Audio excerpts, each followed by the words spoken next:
Good afternoon students. Last lecture में हमने statics का फर्स्ट चैप्टर कंप्लीट करा है। स्टैटिक्स BA-BSc का फर्स्ट चैप्टर कंप्लीट करा है। आज हम चैप्टर नंबर 2 स्टार्ट करेंगे, पैरेलल फोर्सेस। तो पैरेलल फोर्सेस होती क्या हैं? ऐसी फोर्सेस जो किसी पॉइंट पर इंटरसेक्ट नहीं करती और ना ही उनके बीच का एंगल होता है। Parallel forces lies in the same plane. क्या होती हैं? पैरेलल फोर्सेस सेम प्लेन में लाई करती हैं और have line of action will never intersect each other. मतलब पैरेलल फोर्सेस क्या हो गई? दो भी हो सकती है। हम पहले दो पर बात करते हैं। जैसे ये है, ठीक है जी, ये क्या है? आपकी पैरेलल फोर्सेस है। क्या हो रही है? इनका लाइन ऑफ एक्शन भी यही है। ये P फोर्स मान ली, ये A पॉइंट है, ये B पॉइंट है। यहाँ एक P फोर्स है, यहाँ एक Q फोर्स लगाई है, सेम डायरेक्शन में है, ठीक है जी। और ये क्या है? सेम डायरेक्शन में है। ये इसका लाइन ऑफ एक्शन है, ये इसका लाइन ऑफ एक्शन है। ये फोर्सेस कैसी हैं? ये है, अब ये है एक हमें, ये है पैरेलल और लाइक। ये कैसी हैं? ये फोर्सेस हैं पैरेलल और अनलाइक फोर्सेस। ये अनलाइक फोर्सेस हैं, ठीक है जी।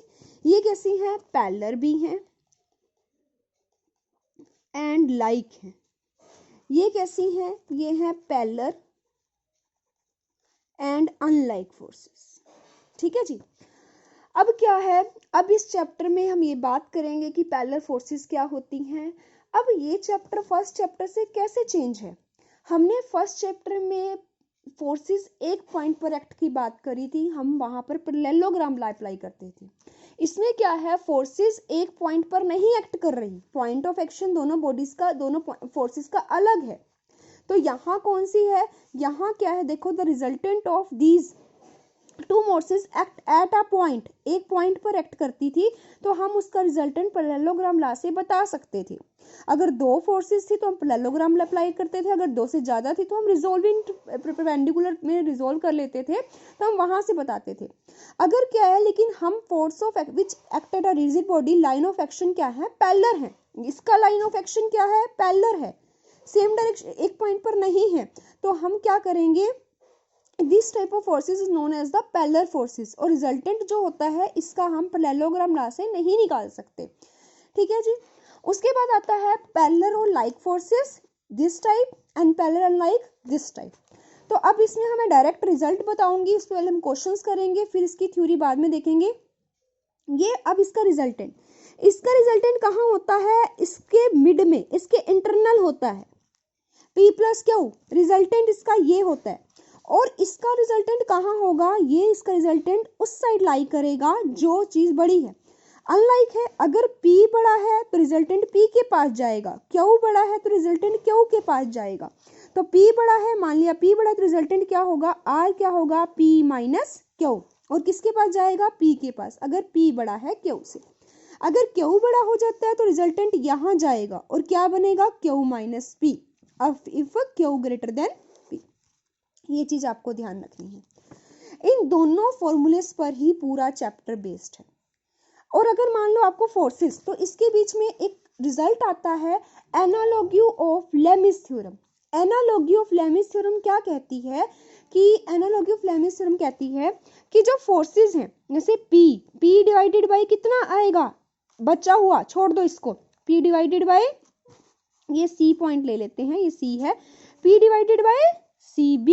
उसके बाद Q डिवाइडेड बाय AC और P plus Q divided by AB। ये ध्यान रखना है। फोर्स डिवाइडेड बाय बची हुई side, P plus Q A पूर AB। रिजल्टेंट है Q डिवाइडेड बाय बची हुई साइड AC। देखो अब इस क्वेश्चन को, यहाँ आपने लाइक और अनलाइक फोर्सेस की डेफिनेशन पढ़नी है। उसके बाद क्या है? Resultant of two like forces. अगर लाइक फोर्सेस है मतलब सेम डायरेक्शन में है, एक पॉइंट, उसमें कौन बड़ा है? P बड़ा है, तो इसका रिजल्टेंट क्या है? इसका रिजल्टेंट इसके बीच में लाई करेगा, ठीक है जी। तो क्या है? Hence the resultant is parallel to the given force and divided internally in the ratio Q ratio P में, in the inverse ratio of the, in the inverse ratio of the this, ठीक है जी। Sorry, अगर दो forces, यहाँ पर क्या था, sorry, कि अगर दो फोर्सेस हैं सेम डायरेक्शन में तो रिजल्टेंट इसके अपोजिट डायरेक्शन में लाई करता है, ये P प्लस क्यू होगा, बाकी फॉर्मूला आपका सेम रहेगा। उसके बाद क्या है कि जब दो फोर्सेस अनलाइक हैं तो रिजल्टेंट किसके पास जाएगा, देखो, hence the resultant P minus Q act along OC, OC की तरफ एक्ट करेगा और किस डायरेक्शन में होगा, जो फोर्स बड़ी है।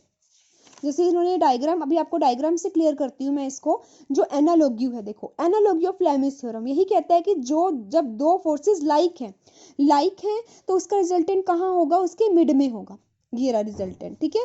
क्या है, R is equal and opposite होगा P प्लस क्यू के, आर क्या होगा, P प्लस क्यू। और मैंने आपको रिजल्ट बताया दूसरा फोर्सेस, यही मेन रिजल्ट आपका पूरे चैप्टर में यूज होना है। तो P divided bye CB, Q divided by AC, P plus Q divided by AB, क्योंकि बचा हुआ पार्ट लेना है, ये बचा हुआ पार्ट और ये वाला, तो AC प्लस CB, ये रहा। अब जो अनलाइक फोर्सेस हैं रिजल्टेंट किसके पास लाई करेगा, जो फोर्स बड़ी होगी। अगर P बड़ी है तो रिजल्टेंट P माइनस क्यू इधर होगा, अगर क्यू बड़ी है तो रिजल्टेंट क्यू के पास होगा। तो P divided bye CB, A divided by, sorry, P divided bye CB, P minus Q divided by AB, ठीक है, और क्यू डिवाइडेड बाय AC, ठीक है जी, यहां से हो जाएगा। अब सेंटर ऑफ पैरेलल फोर्सेस क्या होता है, the fixed point through which the resultant of a number of parallel forces having fixed magnitude, और एक्ट करती है वो पॉइंट जहां से रिजल्टेंट जो होता है फोर्सेस का, पैरेलल फोर्सेस जितनी भी होंगी वो एक्ट करेगा एक फिक्स पॉइंट पर, ऑलवेज passes होता है, whatever be the common direction of these forces is called the center of the parallel forces, ठीक है। तो अब इसके बाद ये चीज बाद में करेंगे, ये रिजल्ट्स इतने ज़्यादा यूज़ नहीं होते आपके, इसमें बस ये कह रखें कि अगर हम फोर्सेस के नंबर बढ़ा दें तब क्या होगा, बाकी सब कुछ आपका सेम रहता है। तो मेन जब हम इसके क्वेश्चंस करते हैं जो इस फॉर्मूले पर बेस्ड है, देखो अगर आपका क्वेश्चन आ गया तो क्वेश्चन फॉर्मूलाज क्लियर हैं तो क्वेश्चंस इजी हो जाएंगे। देखो दो अनलाइक फोर्सेस हैं, पहले आप अनलाइक फोर्सेस बना लो, अनलाइक है, अनलाइक बना लेते हैं। अनलाइक है, एक ऊपर डायरेक्शन और एक नीचे डायरेक्शन, ठीक है जी। एक मान लिया क्या है, एक मान लिया कितनी है आपके पास 5 न्यूटन दे रखी है और एक कितनी दे रखी है 40। जो बड़ी है उसके साथ रिजल्टेंट जाएगा, उसके पास जाएगा, ये रिजल्टेंट कितना जाएगा P माइनस क्यू कितना जाएगा 35 जी, ठीक है जी। ये पॉइंट हमें AB, ये A था, ये B था, इसको C मान लिया जी। देखो जी ये फिगर बना रखी है मैंने बुक में, यही सेम बना दी मैंने, इसको पहले 50 ले लिया, कोई फर्क नहीं पड़ेगा। अब C by R by AB, 5 by CA, 40 by CB, आ गया आंसर। जो निकालना है आपके पास पुट करना, आंसर आ जाएगा। सेकेंड एग्जाम्पल भी बिल्कुल सेम, सेकेंड एग्जाम्पल वही चीज़ है। अगर आपने स्टेटमेंट देखी होगी कि दो फोर्सेस थी, उसका रिजल्टेंट ये था, हमने उसकी फोर्सेस की डायरेक्शंस को इंटरचेंज कर दिया, फोर्सेस की पोजीशन को इंटरचेंज करा कि उसका रिजल्टेंट चेंज हो गया, हमने बताना है कि उसके रिजल्टेंट में जितना चेंज आया वो ये है, ठीक है जी। स्टेटमेंट वही है, बट अब पहले हम एक पॉइंट पर एक्ट करने की बात करते थे, अब हम बात करते हैं पैरेलल फोर्सेस की, ठीक है जी। दो फोर्सेस कैसी हैं, पैरेलल है, लाइक है, सेम डायरेक्शन है, रिजल्टेंट पहली फिगर क्लियर होगी आपको, ठीक है जी। सेकंड फिगर क्या है, अब हमने पोजीशन को इंटरचेंज करा, पहले ए पॉइंट पर P था, अब ए पॉइंट पर क्यू चला गया, बी पर क्यू था, बी पर ए आ गया, पहले इसका रिजल्टेंट यहाँ था, अब ये C डैश आ गया, क्योंकि P बड़ा है, जो चीज बड़ी होगी है उसी के पास रिजल्टेंट जाएगा, तो रिजल्टेंट किसके पास जाएगा, P प्लस क्यू के पास, क्योंकि P बड़ा है, तो P प्लस क्यू किसके पास जाएगा, P के पास जाएगा। दोनों फिगर्स क्लियर हैं, अब क्वेश्चन क्लियर है। अब फोर्सेस ले लेते हैं, बस काम खत्म।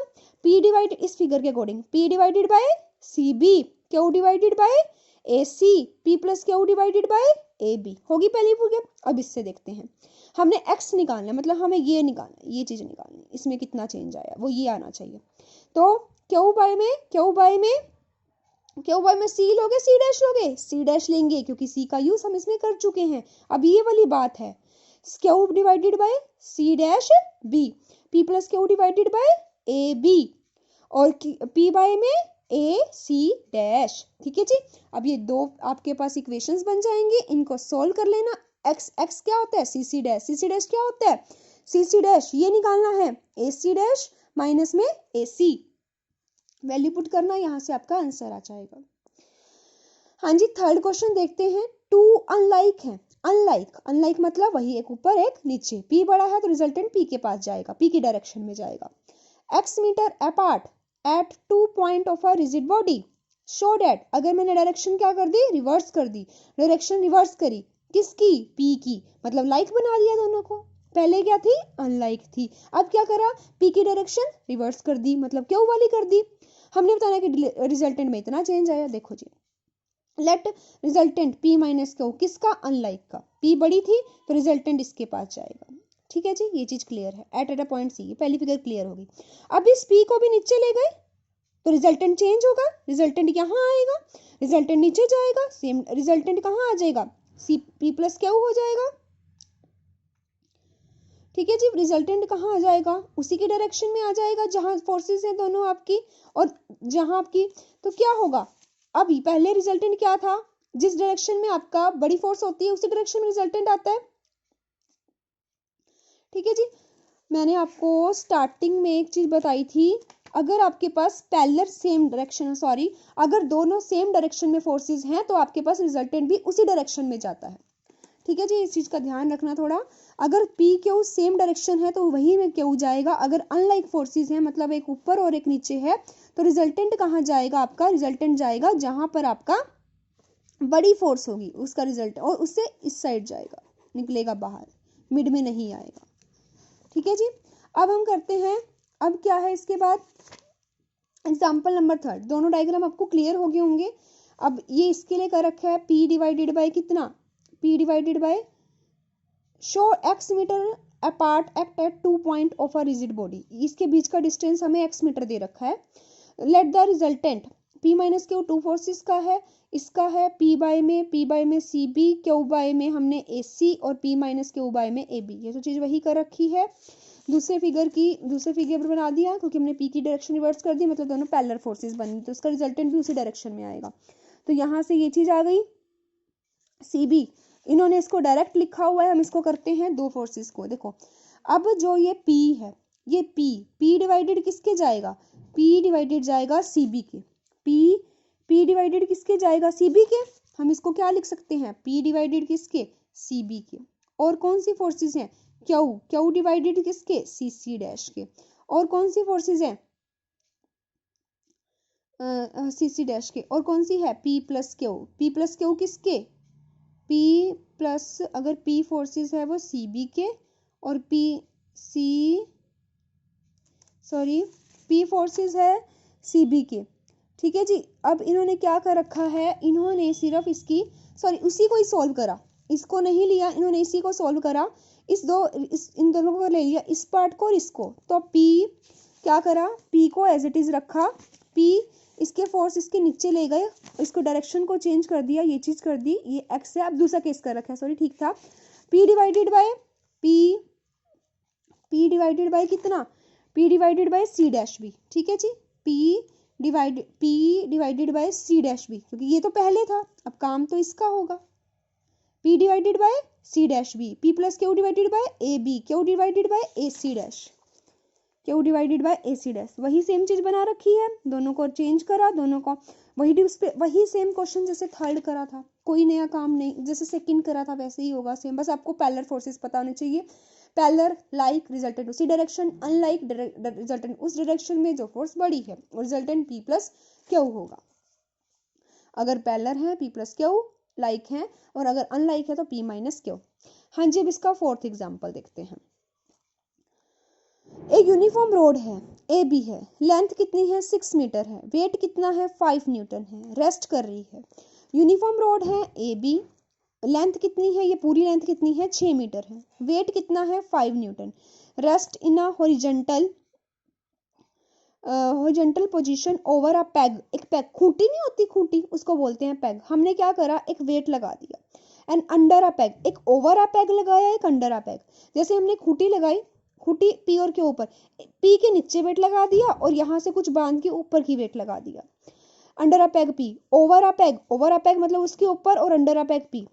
If AP 1 metre, BQ 4 metre, reactions of the pegs there being no friction. हमने पैग बताना है कि अगर उसमें कोई फ्रिक्शन नहीं होता, फ्रिक्शन क्या होता है कि अब कोई बॉडी स्लाइड कर रही है, उसको कोई चीज रोक रही है, ऐसा कोई फ्रिक्शन नहीं लग रहा, ठीक है, कोई चीज नहीं रोक रही। हमें ये बताना है कि मान लो आर जो है उसकी डाउनवर्ड डायरेक्शन है और आर अपवर्ड में है, रिएक्शंस है पी और क्यू पर, क्योंकि इसने दे रखा है कि पैग पी जो है, क्यू जो है, पी जो है वो अंडर है, पैग है अंडर मतलब नीचे की तरफ है, और जो क्यू है वो ओवर है, ऊपर की तरफ है, ये दे रखा है सब कुछ।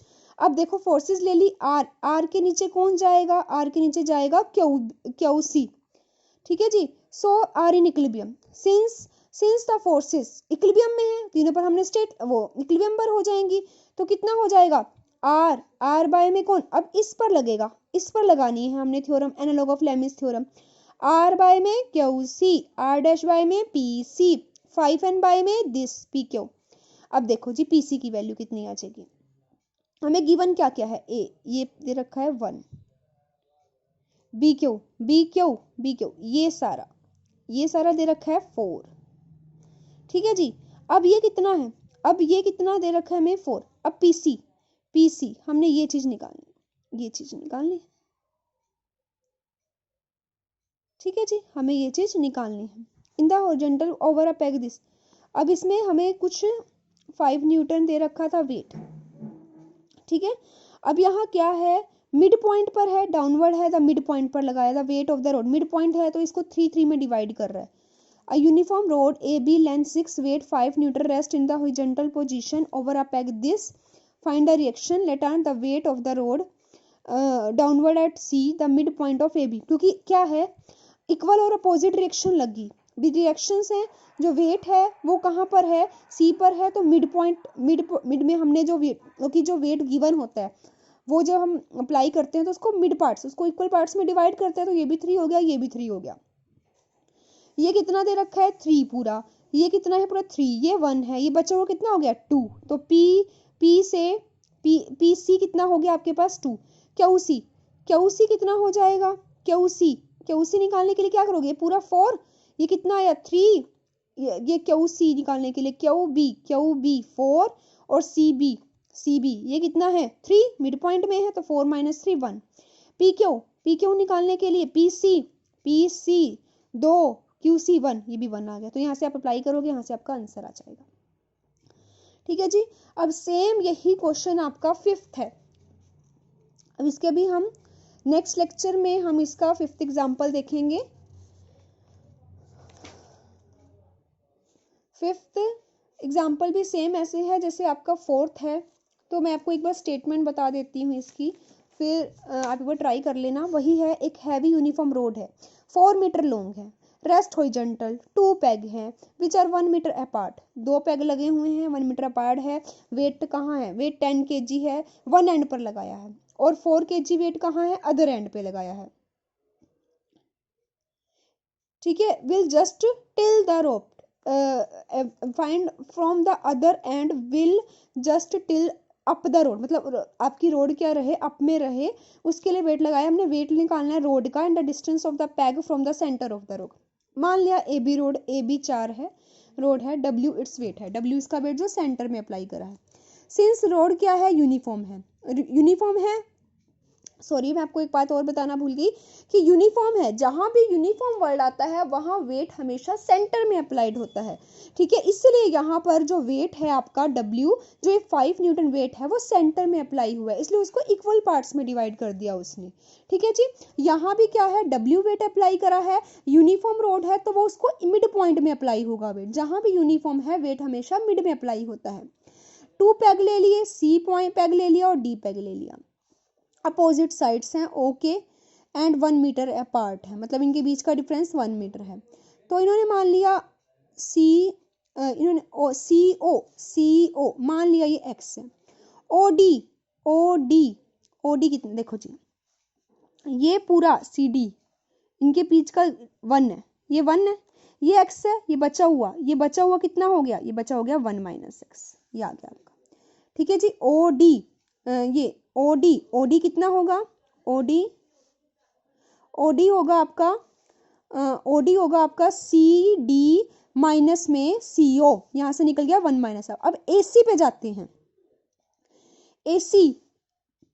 AC कितना है AO, क्योंकि इसके भी वेट है, दो पार्ट्स में डिवाइड कर रखा है।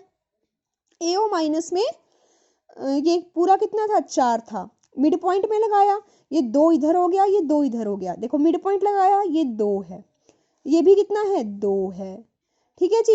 ये x है, ये बचा हुआ कितना बचा 2 माइनस x, ये भी क्लियर हो गया होगा आपको।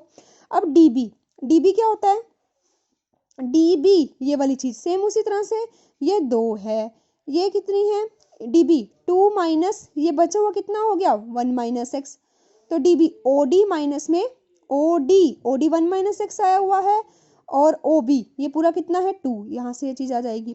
When a weight 10 kg suspended from A, then rod just till about C and there is no pressure on D। ठीक है, देखो वेट गिराया हमने C पर, इसके लिए प्रेशर लगा दिया। जैसे क्या हुआ, एक चीज नीचे गिरा रहे हैं, उसके अपोजिट उसको, जैसे वो नहीं होता वेट तोलने वाला जो तराजू होता है, वही सेम चीज कर रखी है। ये 10 kg वेट लगाया कि ये वेट नीचे, मतलब ये तराजू आपका इस साइड गिरा ना, तो इसके लिए एक अपोजिट रिएक्शन लगा दी इन्होंने, आर रिएक्शन लगा दी। देखो लिखा हुआ there is no pressure, D पर तो कोई प्रेशर नहीं पड़ेगा क्योंकि मिड पॉइंट है।